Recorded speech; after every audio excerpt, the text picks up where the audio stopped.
Caros alunos, vamos dar então prosseguimento aos nossos estudos dos organismos fotossintetizantes.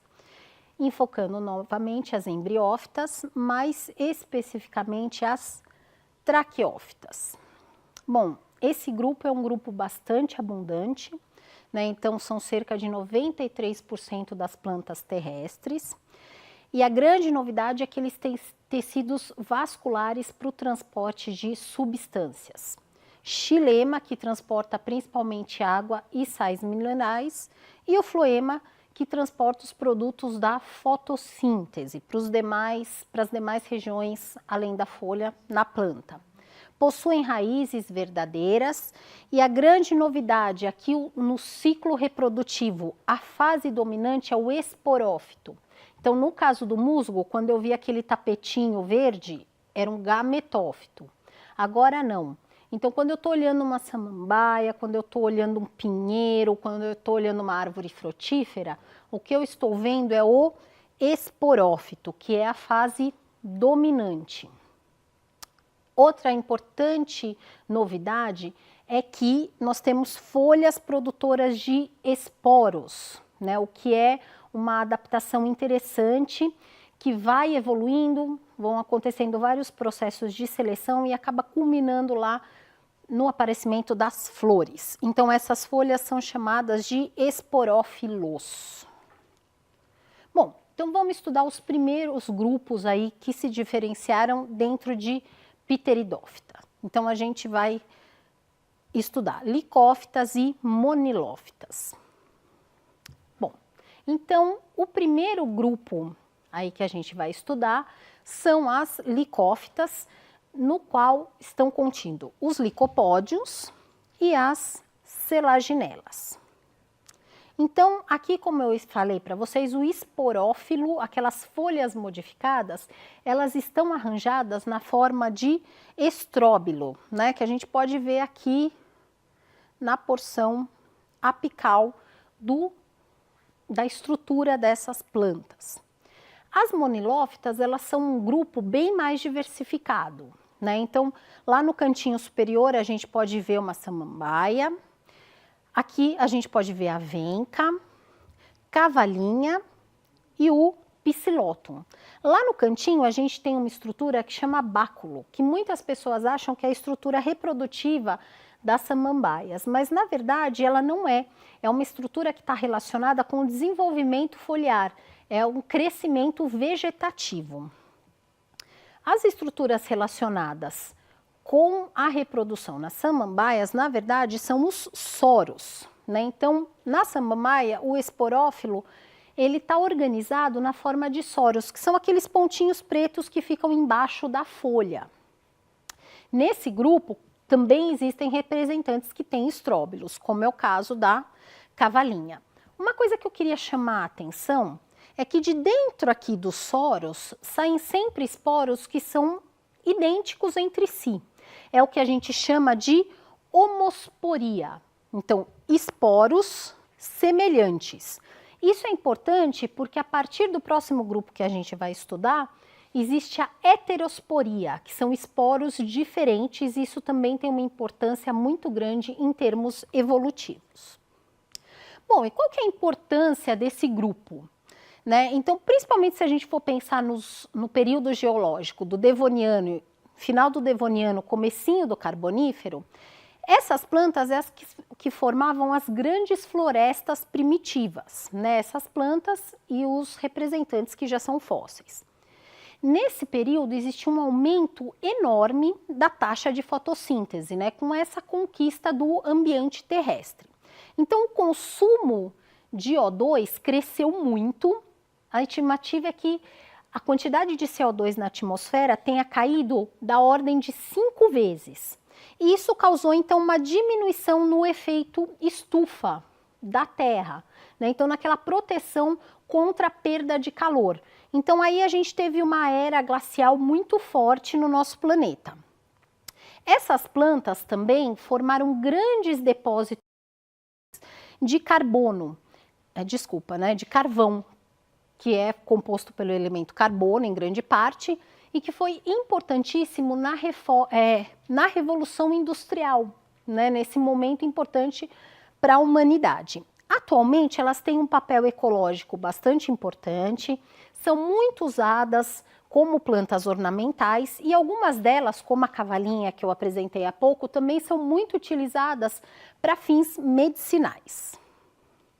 Bom, então, seguindo o nosso estudo, dentro aí das linhagens das espermatófitas, nós já vimos características das traqueófitas e agora a gente vai entrar então nas espermatófitas. O que une todo esse grupo?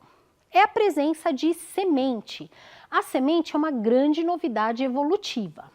Então, do que a semente é composta?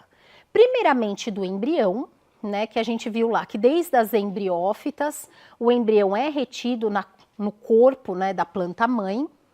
Tem o endosperma, que é uma substância de reserva que vai ajudar esse embrião a se nutrir nos primeiros momentos lá da sua vida. E também tem um revestimento, o que é muito importante para a proteção do embrião. Bom, então agora vamos falar um pouquinho das plantas que antigamente eram conhecidas como gimnospermas, né? Então aqui nós temos 4 filos que a gente vai apresentar para vocês. Primeiramente, a gente tem o filo Cicadófita, que é composto pelas cicas e pelas âmias, né? Então aqui a gente pode ver que elas são bastante ornamentais, a gente pode ver o estróbilo desses representantes. Outro filo, na verdade, é representado por uma única espécie, que é a Ginkgo biloba, né? Que é o filo Ginkgófita. Ela é originária da China. Na China, realmente a gente tem espécimes que podem chegar a 50 metros, muito grandes, e o que é muito característico dessa espécie é a folha em forma de leque. Além disso, nós temos um grupo muito conhecido, que é o grupo das coníferas, né? Então aqui a gente tem os pinheiros e as araucárias.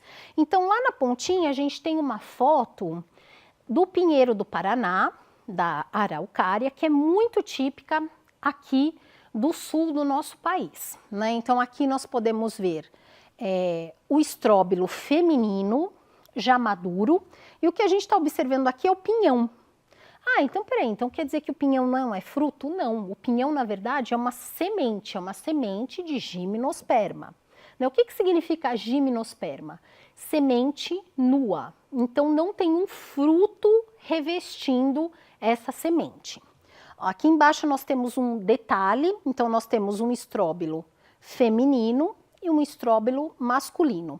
As outras imagens se referem a plantas do hemisfério norte, né? Então a gente vê neve nas duas de baixo, que é um grupo bem comum em áreas frias temperadas também. E por último, a gente tem o grupo que seria o mais próximo das plantas com flores e frutos, né? Então aqui nós temos as efedras, como a gente pode ver lá no canto, temos também aqui, podemos observar o esporófito, e uma espécie muito interessante, que é típica do deserto da Namíbia, que tem folhas muito longas, né, e a estrutura reprodutiva no centro. Ela é bem endêmica dessa região. Bom, e agora a gente tem que pensar um pouquinho quais são as novidades evolutivas desse grupo em relação à evolução da reprodução. Bom, primeira coisa que é muito proeminente é que existe uma grande redução dos gametófitos. Onde os gametófitos estão, onde eles podem ser encontrados? Eles são encontrados dentro dos estróbilos, né? Então, como eu falei para vocês, quando a gente olha um pinheiro, a árvore toda que a gente está vendo é o esporófito e o gametófito está localizado dentro das pinhas, né, que é o nome popular lá dos estróbilos. Então aqui a gente tem um corte de uma pinha, onde a gente pode observar a escama e aqui destacado pela seta o óvulo. O que é o óvulo, pessoal? Então, é uma estrutura na qual o gametófito feminino está imerso. Então, o gametófito feminino está dentro do óvulo, ocupa o óvulo. Então, o estróbilo nada mais é do que um eixo no qual estão dispostos os óvulos e as escamas que protegem esses óvulos. Bom, aqui também tem outra novidade evolutiva muito importante. Vocês lembram que no grupo anterior eu falei que existia a homosporia? Né? O que significa? Esporos parecidos. Então, dentro do soro, os esporos que vão sair são todos muito parecidos. No grupo que a gente está falando aqui nas gimnospermas, isso não acontece. Né? Na verdade, a gente tem a heterosporia. Então, são esporos diferentes. Então, lá no corpo do esporófito, vamos pensar de novo no pinheiro, né? Então, vão ter algumas estruturas especiais que vão formar esporos. A partir do quê? A partir de um evento de meiose. Então, vão ser formados os megásporos, que são esporos maiores, né, nas estruturas femininas, digamos assim, e os micrósporos, que são esporos menores. E os micrósporos, na verdade, são os grãos de pólen, né, que a gente está tão acostumado a falar. Então, por isso que é bem importante essa parte aqui dos nossos estudos, porque a gente está falando sobre a origem do grão de pólen. Uma coisa interessante, então, é que o grão de pólen, ele produz um tubo polínico que vai levar o gametófito masculino até o gametófito feminino. Então, nesse caso, finalmente, a fecundação e a reprodução passa a ser totalmente independente da água. Isso acontece em coníferas e nas Gnetophyta. Isso é bem interessante, por quê? Porque normalmente a gente fala, as gimnospermas são independentes da água. Não, né? Existem dois grupos, os grupos mais primitivos, mais basais, que são os grupos das cicas e da ginkgo, que eles ainda têm dependência da água, porque existe um tubo polínico, mas existem também anterozoides, existem então estruturas flageladas que ainda precisam da água. Bom, e finalmente nós passamos ao último grupo do nosso estudo aqui dos organismos fotossintetizantes, que seria o grupo das angiospermas, ou das plantas com flores, que atualmente são chamadas de antófitas, como a gente pode ver aqui no nosso cladograma. Né? Quais são as grandes novidades evolutivas, pessoal? A flor e o fruto. Bom, esse é um grupo monofilético, portanto válido para a classificação biológica. E o que ele tem de sinapomorfias, de características evolutivas marcantes? Né? Então, muitas delas estão relacionadas com a flor. É nesse grupo que os gametófitos masculinos e femininos, eles acabam encontrando o seu grau máximo de redução. Né? Então, por exemplo, o gametófito feminino, na verdade, é representado por uma célula com 8 núcleos, só. Ele é chamado de saco embrionário. Além disso, aparece o óvulo, que é envolvido por tegumentos. Logo a gente vai ver qual é a importância desse óvulo. E a fecundação é uma fecundação muito diferente, a fecundação dupla. Essa fecundação origina não só um embrião, mas também um endosperma. Que lembra que eu falei que o endosperma tem as substâncias de reserva para alimentar, para suprir as necessidades do embrião no começo do seu desenvolvimento. Esse endosperma, ele é triploide. Né? Então, ele é 3N, é uma ploidia da qual a gente ainda não tinha falado até então. Então, tem também a presença dos frutos, que é uma novidade evolutiva, e também de elementos especiais no floema. Né? Então, o floema dessas plantas, de todas elas, é constituído por tubos crivados, que são estruturas bastante especializadas para o transporte dos produtos da fotossíntese. Bom, e agora vamos pensar então em quem são as angiospermas, né? Essas são as plantas que a gente está mais acostumado, que chamam mais a nossa atenção. Então aqui tem alguns exemplos, inflorescências muito bonitas, muitas plantas ornamentais estão nesse grupo, plantas frutíferas como a laranjeira, lá mais ao cantinho aqui da nossa tela a gente está vendo a soja, os grãos de soja, a produção, né, vegetal que é tão importante no nosso dia a dia. Bom, a classificação tradicional desse grupo separava as plantas que estão nele contidas em monocotiledôneas e dicotiledôneas. Mono, 1, di, 2. Cotilédones, o que são cotilédones? São partes da semente, né? São folhas modificadas que também têm substâncias de reserva. Então, existiam as monocotiledôneas e as dicotiledôneas. Bom, como sempre, a classificação atual é um pouco diferente. Então, vamos observar junto aqui esse cladograma, que na verdade mostra a evolução, como é a divisão hoje em dia das angiospermas, né? Então, a gente tem um grupo basal, que seriam as plantas que se diferenciaram primeiro na evolução. Depois a gente tem as monocotiledôneas, então descobriu-se que esse grupo realmente é um grupo monofilético. Só que daí tem um outro grupo que atualmente é chamado de eudicotiledôneas. Então vejam que as antigas dicotiledôneas, elas estão divididas aqui, né, entre as angiospermas basais e as eudicotiledôneas. Quem são essas angiospermas basais? Basicamente, magnólias e ninféias, como a gente pode ver aqui nas ilustrações, plantas muito bonitas, né? Quais as características, então, das monocotiledôneas? Então, vamos lá, vocês podem me seguir aqui. Então, tem um cotilédone. A flor, ela é organizada sempre em múltiplos de 3, então são flores trímeras, né? Então, as peças da flor. Claro que existem exceções. O grão de pólen apresenta apenas uma abertura, a gente fala que ele é monoaperturado. Elas têm nervação paralela nas folhas entre si, o que a gente pode ver muito bem, por exemplo, numa folha de milho.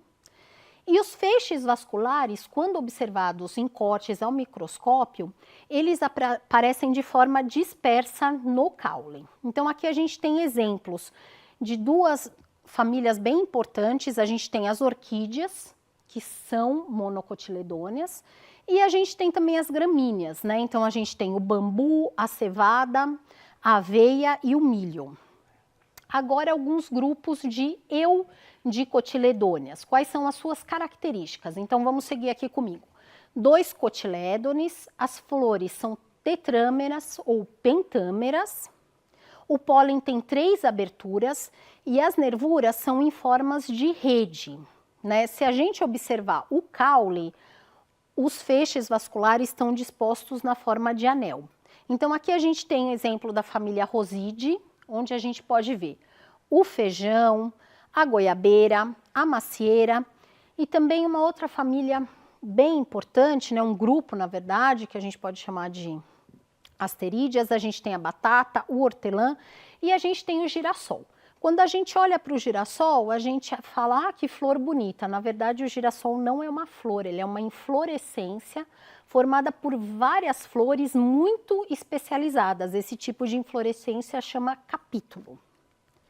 Bom, então vamos pensar agora um pouquinho sobre a flor, entender um pouquinho melhor essa estrutura, porque realmente ela é a grande estrutura que surge, a novidade evolutiva do grupo.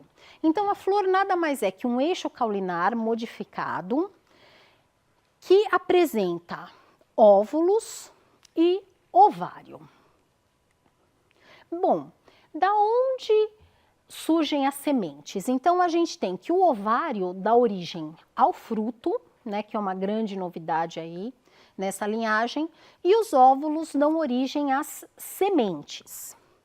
Bom, a gente pode pensar um pouquinho em como se deu a evolução das flores, né? Então, as flores, na verdade, sua evolução começa quando a gente falou lá que algumas folhas férteis vão se modificando, né? Além dessas modificações, elas passam a se agrupar no ápice dos ramos, como acontece, por exemplo, com os estróbilos. Ao longo da evolução também foram selecionadas aquelas estruturas nas quais essas folhas férteis foram se dobrando e se fundindo. E no interior dessas folhas, os óvulos eram então protegidos. Elas deram origem, então, a essa nova estrutura que é o ovário. Então, ao longo da evolução, o que aconteceu? Sempre a tentativa de proteger os óvulos e, além disso, destacar a flor dentro da árvore. Por quê? Porque na medida em que eu destaco a flor, isso vai ser muito bom tanto para a polinização quanto para a dispersão desses das sementes, por exemplo, e também para o grão de pólen encontrar então o seu gametófito feminino, né? Bom, então aqui nós temos duas representações da flor. Na primeira seria a flor inteira e na segunda um corte da flor. Então aqui a gente pode observar que existe o pendúculo e o receptáculo floral, que são estruturas de suporte. Depois, então, nós temos as sépalas, que têm um papel muito importante na proteção do botão floral, e as pétalas, que normalmente são as estruturas que têm relação com a polinização, com chamar a atenção dos polinizadores. Daí a gente tem o carpelo, onde estão os órgãos femininos, e os estames, onde estão os órgãos masculinos. Então, na outra representação, a gente consegue ver melhor as partes, né? Então, a antera, o filete, e lá no órgão feminino, estigma, estilete e ovário. Pessoal, eu queria destacar que existe uma variação enorme na estrutura das flores, que a gente não vai destacar aqui, e também na distribuição. Então, tem flores que só têm órgãos femininos, tem flores que só têm órgãos masculinos. Além disso, dentro de uma mesma planta, pode ter flores só masculinas e só femininas, ou flores que são hermafroditas. Então, isso é muito variável, tá? Então, é importante ter isso em mente. Pessoal, então aqui, nesse finalzinho de aula, eu estou propondo que a gente faça uma comparação entre o ciclo de vida de um pinheiro, de uma gimnosperma e de uma planta com flor, né? Então, uma angiosperma. O que eles têm basicamente de igual e de diferente? Então, vamos lá observar aqui. Bom, o esporófito é a planta que eu vejo. No pinheiro, a gente tem a formação do estróbilo. E na planta com flor, nós temos a formação da flor. Então, lá nos estróbilos vai acontecer a formação do megásporo, como a gente pode observar aqui nessa parte, e do micrósporo, dos micrósporos, que são os grãos de pólen. A mesma coisa acontece lá nas angiospermas, né? Então, aqui a gente vê a formação do pólen e aqui a formação do megásporo. Uma grande diferença aí que vai acontecer é no tipo de fecundação, né? Então, a gente tem a dupla fecundação na planta com flor. Vocês vão ter um vídeo para observar como material complementar que fala muito detalhadamente de como acontece essa fertilização. Então, aqui a gente tem a fertilização como grandes diferenças, né? Além da presença de estróbilo de um e da flor no outro. E assim a gente dá fim a nosso percurso aí relacionado aos organismos fotossintetizantes, né? Então, a gente começou nossa jornada pensando um pouco na questão da cegueira botânica, como as pessoas observam os organismos, as plantas, de forma não muito detalhada. Passamos então para estudar o ensino contextualizado, vimos que as plantas estão presentes na nossa vida. Definimos as plantas e não só elas, mas também percorremos então a árvore filogenética aí dos eucariontes, ao estudar outros tipos de algas. E finalmente nos focamos então nas embriófitas, né, naquelas plantas terrestres. E nós terminamos nossos estudos com as antófitas, que certamente são aquelas que mais nos chamam a atenção, que mais nos ajudam a superar essa cegueira botânica. Então, eu espero que agora, depois dessas 3 aulas, vocês consigam olhar para esse painel que eu coloquei lá no começo das aulas e consigam reconhecer de uma forma melhor, mais ampla, toda essa biodiversidade de organismos fotossintetizantes. Muito obrigada E daqui para frente vocês vão estudar um pouquinho da diversidade de fungos e depois de animais.